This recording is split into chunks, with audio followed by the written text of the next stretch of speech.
बिस्मिल्लाहिर्रहमानिर्रहीम, अस्सलामु अलैकुम। मैं हूं करामत मुगल और मेरे साथ हैं ईसा नकवी। नकवी साहब, सियासी मंजरनामे पर फिर हलचल दिखाई दे रही है। एक तरफ गंडापुर साहब की हुकूमत ख़त्म करने तो दूसरी जानब पंजाब असम्बली में PTI के अरकान के ख़िलाफ़ रेफरेंस, कायमा कमेटियों के चेयरमैनों के ख़िलाफ़ अदम एतमाद और जो आज़ाद अरकान हैं उनको साथ मिलाने की बातें चल रही हैं। तो मरियम नवाज़ साहबा की ये जो पहली सियासी पार्लिमानी इनिंग है, ये कैसी चल रही है? वो मुहावरा है ना कि आगे दौड़ पीछे छोड़, तो वो मुहावरा अब आ रहा है पूरा। और मैं आपके साथ दो तीन बड़ी चटपटी किस्म की खबरें शेयर करने लगा हूँ। जो पंजाब असम्बली में हुआ है ना, वो बड़ा हैरान कुन है। सही। और मौजूदा जो निज़ाम है, इस निज़ाम का तरीक़ाकार, मरियम नवाज़ साहिबा की सियासत, उनकी पार्लिमानी पहली इनिंग्स, उसको समझने के लिए ना एक बेवकूफ़ों का गाँव था, अहमकों का गाँव। उनकी बकरी पानी पी रही थी घड़े में से और घड़े में उसका सर फंस गया। सही। तो जो सबसे कम बेवकूफ़ था ना, कम अहमक था, उसको उन्होंने बनाया हुआ था अपना सरदार, सरपंच। वो ले गए कि भाई ये सरपंच साहब, ये जो है ना बकरी, इसका सर फंस गया घड़े में, ये घड़े से बाहर निकाल दो।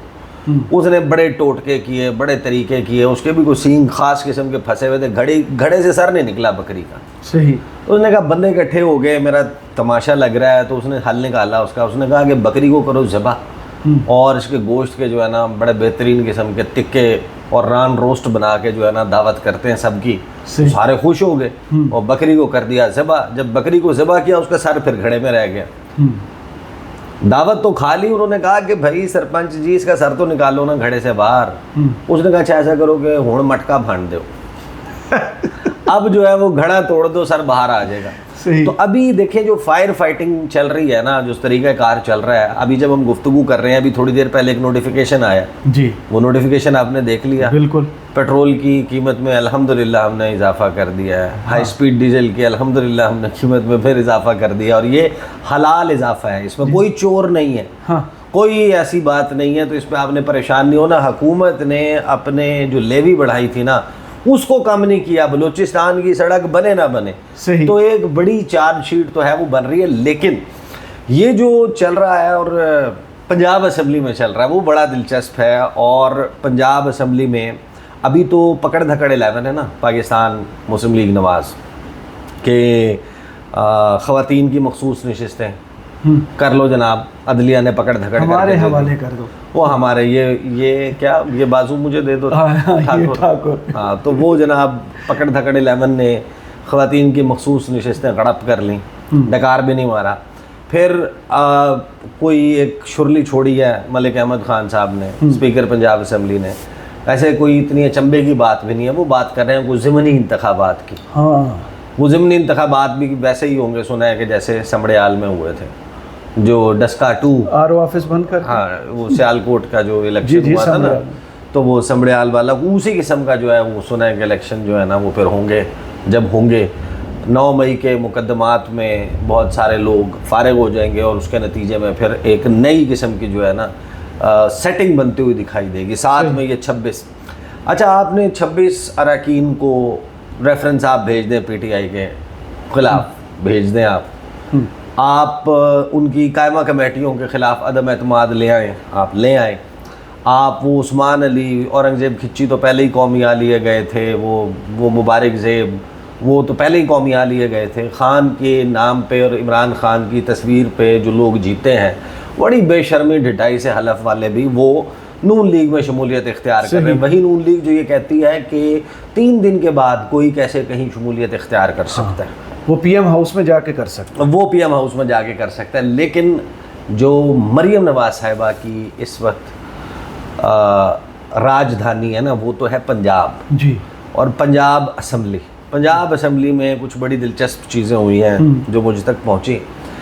एक तो ये कि मरियम नवाज़ साहिबा जो है, उनकी अपनी पार्टी में उनकी सहेलियों के अलावा उनकी जो लाइकिंग या फ़ैन फॉलोइंग है वो नहीं है। सही। और ये मैं आपको एनालिसिस नहीं बता रहा, ये मैं आपको इन्फॉर्मेशन बता रहा हूँ। अच्छा। चूँ करने की ज़रूरत नहीं है, क्योंकि पॉलिसी है कुचल दो, मसल के रख दो, कुचल के रख दो। इख्तलाफ राय नहीं होना चाहिए, कोई नाराज़ नहीं होना चाहिए, कोई ऐसी बात नहीं होनी चाहिए। लेकिन मरियम नवाज़ साहिबा से बहुत खाइफ है उनकी पार्टी के लोग। वजूहात पे बाद में आते हैं, सो मच सो कि अभी जो रिसेंटली मुस्लिम लीग नून की पार्लिमानी पार्टी का इजलास बजट पास करने से पहले हुआ, उस इजलास में कुछ MPAs ने ये एका किया हुआ था कि मरीम नवाज साहिबा आएंगी और हमने अपने शिकवों के अंबार लगा देने, सही, हमने बताना है कि आप हमें कैसे इग्नोर कर रही हैं, आपने हमारी वक़्त इस वक्त इतनी भी नहीं है कि हम LDA के किसी माली की छुट्टी अप्रूव करवा सकें, तो हम किस चीज़ के MPA बनकर बैठे हैं, हमारे साथ आप मुलाकात नहीं करती, हमें आप लिफ्ट नहीं कराती, हमारे काम नहीं होते, हमें कोई पूछता नहीं है, हमें कोई घास नहीं डालता, हुकूमत बना के आप साइड पर हो गई हैं, हमारी कोई वक़्त नहीं है, तो हमें कौन पूछेगा, ये पूरा एका करके बैठे हुए थे। सही। और फिर ये बात पता चल गई मरियम को, हाँ, तो मरीम नवाज साहिबा नहीं आई और उनकी पुष्ट पनाही करने के लिए स्पीकर पंजाब असम्बली को एक गैर आइनी काम करना पड़ा। अब आप अगर स्पीकर का उहदा निकाल कर उसको पढ़ें कि स्पीकर क्या होता है, स्पीकर ने पार्टिजन नहीं होना होता, स्पीकर किसी पार्टी का नुमाइंदा नहीं होता, अगरचे वो होता है किसी एक पार्टी से ही है और फितरी तौर पर उसका टिल्ट भी उस तरफ होता है, लेकिन उसके ओहदे के कुछ तकाजे हैं, वो कस्टोडियन ऑफ द हाउस। सही। उसकी जिम्मेदारी है कि हाउस में legislative business, debate according to the rules of the business, conduct of जो असम्बली है उसको जो रूल्स ऑफ बिज़नेस हैं वो फॉलो हों, तरीक़ाकार जो ज़ाब्ते हैं उनके ऊपर अमल दरामद हो, वो पार्टी बाजी ना करें, वो तमाम जो हाउस के, चाहे वो PTI से ताल्लुक़ रखते हैं, पीपल्स पार्टी से रखते हैं, JUI से रखते हैं, MQM से रखते हैं, नून लीग से रखते हैं, उनके साथ यकसा और मसावी सलूक करें, वो किसी पार्टी का नुमाइंदा ना बने। स्पीकर पंजाब असम्बली क्योंकि स्टैचर वाइज बाकी तो मरीम नवाज़ के इर्द गिर्द जो वुज़रा का झुरमट है उन्हीं से तो शिकवा शिकायत था जो पंजाब असम्बली में नून लीग के MPAs हैं उनका। सही। तो speaker Punjab assembly was the heavy weight who was chosen और उन्होंने अनऑफिशियली पंजाब में नून लीग की पार्लिमानी पार्टी के इजलास की सदारत की। ये तो मुमकिन ही नहीं है। नहीं, ये हुआ ना। ही प्रेजाइडेड ओवर द इजलास, मुस्लिम लीग नून की पार्लिमानी पार्टी का इजलास, उन्होंने उसकी सदारत की और उन्होंने लोगों को शांत करने के लिए मरियम नवाज़ की सफाइयाँ और मरियम नवाज़ के हवाले से उन लोगों के बेसिकली जो एतराज़ात थे जी, इन तमाम पार्टी के लोगों के एतराज़ात थे कि मरियम नवाज़ टाइम नहीं देती, मरियम नवाज़ लिफ्ट नहीं कराती, हमारा कोई काम नहीं होता, हमारी वक़्त कोई नहीं है, हम तो PN की छुट्टी नहीं करा सकते, हम तो LDA जो लोअर डिवीज़न क्लर्क होता है, LDC होता है, हम तो उसकी छुट्टी नहीं, हम तो माली की छुट्टी अप्रूव नहीं करवा सकते। कुछ आइए कि हम अपने हलकों में कोई काम करवाएं तो हमारे ना काम हो रहे हैं ना काज हो रहा है, तो हम किस चीज़ के MPA बन के बैठे हैं। सही। तो वहाँ पर मेरी इतला ये है कि मलिक अहमद ख़ान ने यहाँ तक कहा कि मैं मरीम नवाज़ साहिबा से आपके बिहाफ पे मुलाकात करके आया हूँ और आपके तमाम तहफ़्फ़ुज़ात मैंने उन तक पहुँचाए हैं। मीटिंग करते वक्त वो पहले जी, और उन्होंने कहा कि मैंने मरीम नवाज़ साहिबा को ये भी कहा कि आपके वालिद साहब जो हैं वो हुकूमत बनाने के बाद हुकूमत को और पार्लियामेंट को, MNAs को और MPAs को हमेशा ऑन बोर्ड रखते थे, साथ चलते थे, तो वो आपसे मुलाकातों का सिलसिला शुरू करेंगे, बड़ा जल्द करेंगी मरीम नवाज़ साहिबा, आप लोगों के काम भी होंगे, लेकिन आप ख़ुद सोचें, ख़ुद से सवाल करें कि ये तो करना उनकी मजबूरी है। अगर वो इस आप लोगों के इसमें जो है वो बिज़ी हो जाती, उनका बिज़ी शेड्यूल है पाकिस्तान की तारीख़ में, पंजाब की तारीख़ में, यानी पाकिस्तान बनने के बाद पंजाब की तारीख़ में किसी एक हुकूमत ने इतना बेहतरीन काम नहीं किया जितना मरीम नवाज़ साहिबा ने किया। यानी मरीम नवाज़ ने अपने वालिद और चचा दोनों को चार्जशीट कर दी। नहीं, वो जब CM थे उस वक्त भी इतना अच्छा काम नहीं हुआ था। वो MPAs को कहा गया ना। अच्छा, देखिए इतनी बेहतरीन परफॉर्मेंस दी है, तो ये परफॉर्मेंस मुमकिन ही नहीं थी अगर वो मसरूफ़ ना होती, तो उनका शेड्यूल बहुत बिजी है, उनका शेड्यूल बहुत बिजी है। अच्छा, ये वो बात है जिस पे आप, मैं या किसी और बंदा या नून लीग के अपने MNAs MPAs यकीन करते हैं या नहीं, मैं उसके हट के मैं तो ये बता रहा हूँ कि वहाँ पर जो डिस्कशन हो रही थी, जो बात हो रही थी, लेकिन रिजेंटमेंट का आलम यह है कि मरीम नवाज़ साहिबा, वो मैं माजिद निज़ामी साहब का ट्वीट देख रहा था, लाहौर के बड़े अच्छे सहाफ़ी हैं,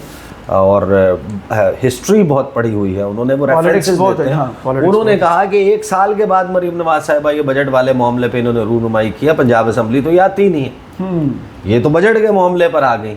और मरीम नवाज साहिबा जिस वक्त वो साल बाद भी बेशक उनकी जो है वो चेहरा नुमाई हुई पंजाब असम्बली में, वहाँ पर बाकायदा एक तो सेशन आपने देखा ना जो कैमरे के सामने नज़र आ रहा था, जिसमें उसको सरगोदा के एमपी हैं जो वहाँ के पंजाब वो उधर इस एरिया के आ रहे हैं, हाँ सदर भी हैं, और उनको जिस तरीके से हटाया जा रहा है हाँ। मरियम औरंगजेब की तरफ से, वो कहती हैं कि वो वहाँ पर ना सहेलियों के झुरमट ने एक हिसार बनाया हुआ है और वो no go area, Maryam Nawaz के करीब को फटक नहीं सकता, तो उनको जिस तरीके से हटाया, परवेज भट्ट को भी उठाया गया। तो वहाँ पर बाकायदा जिस वक्त मरियम नवाज साहिबा को उस पर तहकीकात भी करवानी चाहिए, जिस वक्त मरीम नवाज साहिबा तकरीर फरमा रही थी तो पीछे उनके एमपीएज भी पीटीआई वाले तो नारे लगा रहे थे ना, जिसकी वजह से उनके खिलाफ रेफरेंस आया, हाँ जिसकी वजह से वो बातें चल रही हैं कि उनके खिलाफ रेफरेंस लाया जाएगा, तो वो तो पीटीआई वाले थे, वो तो अपोजिशन वाले थे। मरीम नवाज साहिबा इन्वेस्टिगेट तो करवाएं कि उनके अपने एमपीएस पीछे क्या कर रहे थे, वो सरगोशियाँ कर रहे थे। कोई किसी को कह रहा था कि जाओ जी सालाना फ़ोटो खिंचवा लो, पूरे साल हम बताएंगे कि हम मरीम नवाज के साथ हमने फ़ोटो खिंचवाई थी, हम उसकी पार्टी के। मतलब जहाँ पर एमपीएस का आलम ये आ जाए कि वो अपनी वज़ीर आला का इस बात पर मजाक उड़ाएं कि साल में ये हमें एक मौका मिला है कि हम अपनी वज़ीर आला से तस्वीर उतरवा लें। वो कहते हैं वो जो चेहरा है ना, सब्दी माँ आ गई है और मरीम नवाज साहिबा से एक स्टेज पे ख़ातून लड़की कहती है कि मैं आपसे गले मिलना चाहती हूँ, और वो गले मिलने के लिए आती है, मरीम नवाज़ अपनी सीट से उड़ती हैं, वो दोनों वो वालिहाना अकीदत से मरीम नवाज़ की तरफ दौड़ती है, स्लोमो में मरीम नवाज़ आहिस्ता आहिस्ता आगे आती हैं, तमाम कैमरे ऑलरेडी इन प्लेस होते हैं, वो वहाँ पर उसका जो है ना वो 3D एंगल जो है वो पूरा उसका वो 360 घुमा के शूट करते हैं, उसमें दिखाते हैं मरीम नवाज़ ने। ये ऑप्टिक्स हैं, ये वो ऑप्टिक्स हैं जो सियासतदान करते हैं, लेकिन मरीम नवाज साहिबा जब वो ऑप्टिक्स कर रही होती हैं उन्होंने निगलेक्ट किया हुआ अपने एमपीएस को। वहाँ जो सूरत हाल है, एक मौका ऐसा आया तो था, वो भी सोचती होंगी नहीं ये एमपीएस बन के कैसे आए हैं, और इस दौरान एक मौका ऐसा आया था, ये मैं आपको कोई वो नहीं बता रहा, मैं आपको इन्फॉर्मेशन की बेसिस पे एनालिसिस नहीं बता रहा, एक मौका ऐसा भी आया था कि ये गुजारिशात through some people Nawaz Sharif तक भी पहुँचाई गई हैं कि मियाँ साहब हमारी कोई वक़्त नहीं है, हमारे साथ आपस में शिकवे शिकायत राना सनाउल्लाह साहब से बहुत करते हैं क्योंकि वो पंजाब के सदर हैं, उनके साथ शिकायत लेकर जाते हैं कि राना साहब कुछ करवा दो, राना साहब के अपने पर जलते हैं, राना साहब की अपनी कोई नीति नहीं चलती कि वो इलेक्शन आ रहे हुए हैं कैसे चले कि ये चीज़ें जो है वो इंश्योर करवा सकें। और फिर इन्होंने एक सलूशन दरमियान में एक मेकशिफ्ट अरेंजमेंट ये निकाला था कि मरियम नवाज साहिबा के पास तो टाइम नहीं है, तो मरियम औरंगजेब साहिबा जो है ना जी। वो साशे पैक की वज़ीर आला, साशे पैक में यानी छोटे पार्सल में छोटी वज़ीर आला भी दस्तयाब है, तो वो जो है वो वज़ीर आला हाउस में जो सेक्रेटेरिएट है बेसिकली उसमें हर जुमेरात तय हो गया कि जनाब छोटी वज़ीर आला बैठेंगी और वो आपसे मुलाकात करेंगी, और उनके साथ हुई भी मुलाकात यूँ समझिए कि आपकी वज़ीर आला पंजाब मरीम नवाज साहिबा से मुलाकात हो रही है, उसमें आपकी जो अर्ज़दाश्तें हैं वो आप सामने रखें, जो फ़ैसला होगा वो उसमें डिसाइड हो जाएगा और उसी को वज़ीर आला का फ़ैसला तसव्वुर किया जाए और उसी को अपने लिए इनफ तसव्वुर किया जाए और सेटिस्फाई रहा जाए। सही बाइस मुसर्रत। हाँ, उस पे क्या हुआ कि जब वो सिलसिला शुरू हुआ तो एवरेज वेट टाइम निकला, अपॉइंटमेंट लेने के बाद जब एक एमपीए पहुंचता है उसको जो अमूमन इंतज़ार करना पड़ता है वेट टाइम के मेरा नंबर कब आएगा, वो 4 घंटे है कि 4 घंटे के बाद आपको दीदार नसीब होगा जो मरियम औरंगजेब साहिबा है। और मरियम औरंगजेब साहिबा से मुलाकात में बहुत सारे लोगों का ये तजुर्बा रहा कि कोई इतना अच्छा नतीजा नहीं निकलता। कुछ सीनियर लोग हैं पार्टी के जिन्होंने इनकार कर दिया कि हम मरियम औरंगजेब साहिबा से नहीं मिल सकते, और उसमें भी उनका मुद्दा या उनका नखरा ये है कि भाई ये तो बाकायदा कहा जाता है बड़ी, यानी कि ये है अनफॉर्चुनेटली कि कौमी असम्बली हो या सूबाई असम्बलियाँ, यहाँ पर जो डायरेक्टली इलेक्टेड एमएनएज़ और एमपीएज़ हैं वो रिज़र्व सीट पर आने वाली एमएनएज़ और एमपीएज़ को खैराती सीट वाली कहते हैं, एमएनए कहते हैं, खैराती MP कहते हैं, तो उनके लिए मरियम औरंगजेब साहिबा जो है वो खराती MP हैं कि वो तो डायरेक्टली इलेक्टेड ही नहीं है, हम डायरेक्टली इलेक्टेड हैं। वैसे वो कैसे इलेक्टेड है, दूसरी पाकिस्तान क्योंकि दूसरी साइड ऑफ स्टोरी ये है ना, दूसरी तरफ से साइड ऑफ स्टोरी यानी कि मरियम नवाज साहिबा क्यों इतना टाइम लगाएंगी। मरियम नवाज साहिबा को नहीं पता कैसे इलेक्शन, सबको पता है वो कि कितने बड़े बड़े ये सियासी पिलर्स थे, जो थंब थे, इतने बड़े बड़े सियासी जिन्होंने उखाड़ दिया पिछाड़ दिया PTI के रहनुमाओं को। ऐसा तो नहीं हुआ ना, तो वो जाहिर है कि उनको भी अंदाज़ा। बहरहाल मरियम औरंगजेब साहिबा एक तरफ जितना मर्जी यानी कि चीज़ों के ऑप्टिक्स वो कर लें, उनकी जो है वो तस्वीर के ऊपर कुछ 200 300 तस्वीर एक इश्तिहार में आ जाएं, 80 सफ़ात के ज़मीन में, और एक पेज के ऊपर जो है वो 8 10 तस्वीरें मरियम नवाज़ साहिबा की हों, लेकिन एक्चुअल ऑन ग्राउंड सिचुएशन आपको बिल्कुल मुख्तलिफ नज़र आती है कि उनकी अपनी पार्टी में जो मकबूलियत है, अपने MNAs MPs, नॉट अपनी पार्टी से मुराद तो ज़ाहिर है कि फिर एक बड़ा वसी भी नहीं है उसका कि उसमें उनके वोटर सपोर्टर शामिल हैं, वो जितने भी हैं वो कम ज़्यादा होते रहते हैं किसी भी सियासी जमात के, तो she is not that famous. और अभी ये जो रिसेंटली ये जो एपिसोड हुई है जिसमें मलिक अहमद ख़ान को ये गैर आइनी काम करना पड़ा, पर दूसरी तरफ आप जो मर्ज़ी कर लें भाई, आप गंडापुर साहब की हुकूमत के हवाले से अगरचे हम वो तफसीलात सामने रख चुके हैं, अब वो स्टोरी भी बढ़ती हुई दिखाई दे रही है, उसमें भी बातें चल रही हैं कि जनाब गंडापुर के ख़िलाफ़ तहरीक अदम एतमाद जो है वो कोई आएगी, और जो आज़ाद लोग हैं उन्होंने इम्बैलेंस उनके पास आ गया, किंग मेकर वो हैं।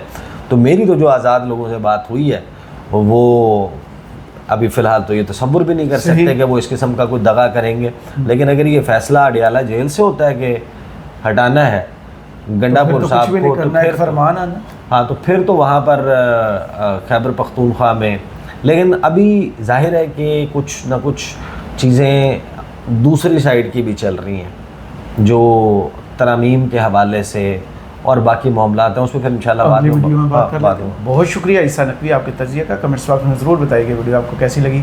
इजाज़त दीजिए, अल्लाह हाफ़िज़।